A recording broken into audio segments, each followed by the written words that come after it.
Indonesia ini adalah negara yang dijaga oleh Allah Subhanahu wa Ta'ala, dijaga oleh para wali, dan juga dijaga oleh para sesepuh-sesepuh.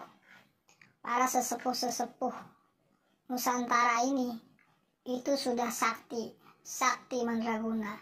Ada yang bisa terbang, ada yang bisa memanah lalu panahnya berubah menjadi ribuan, ada yang bisa menghilang, ada yang bisa mengangkat gunung, dan bahkan bisa melakukan hal-hal yang ajaib lainnya yang tidak bisa dilakukan oleh orang-orang di masa kini, karena mereka itu suka bertapa, suka puasa, suka melakukan tirakat-tirakat yang menyiksa badan. Disitulah banyak kesaktian-kesaktian yang dimiliki oleh leluhur-leluhur tanah Jawa. Maka para wali-wali penyebar agama Islam di Nusantara ini juga memiliki kesaktian, juga harus memiliki karomah. Kalau tidak, mereka akan kalah.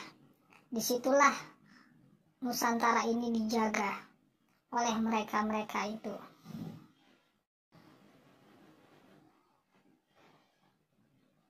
Semua pejabat di negeri ini yang memimpin, mulai dari kepala daerah, kepala pemerintahan, itu banyak yang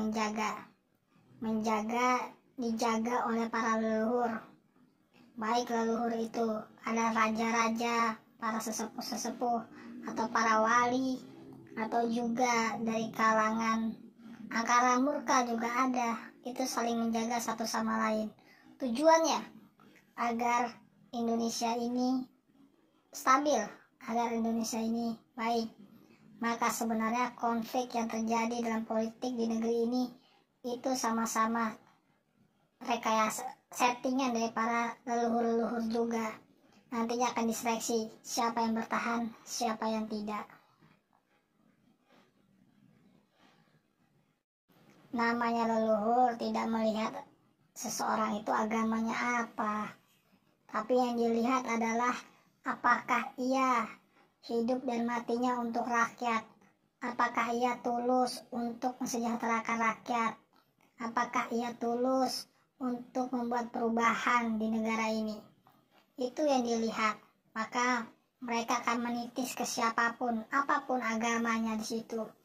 Walaupun dia agamanya Muslim atau Kristen, Nasrani, atau apapun agamanya, terlihat agamanya baik, tapi ia tidak amanah terhadap jabatannya, ia berkhianat, ia korupsi, maka leluhur tidak mau masuk ke dalam pemimpin tersebut. Ia akan berganti, dia akan mencari pemimpin-pemimpin baru, tokoh-tokoh baru untuk ia masuk ke dalamnya, sehingga tokoh tersebut bisa menjadi pemimpin yang berjaya.